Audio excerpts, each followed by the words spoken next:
Sige, ayan guys, ganito ang trap, binabasag namin. Na sobrang lamay, go!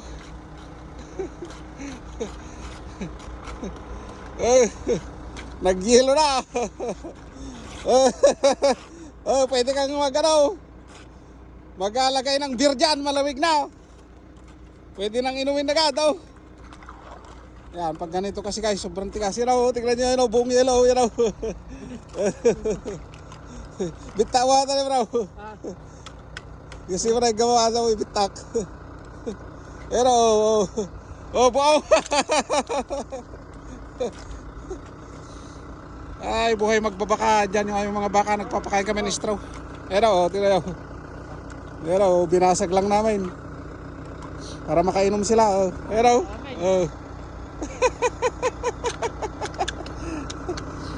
-1. Grabe lamig.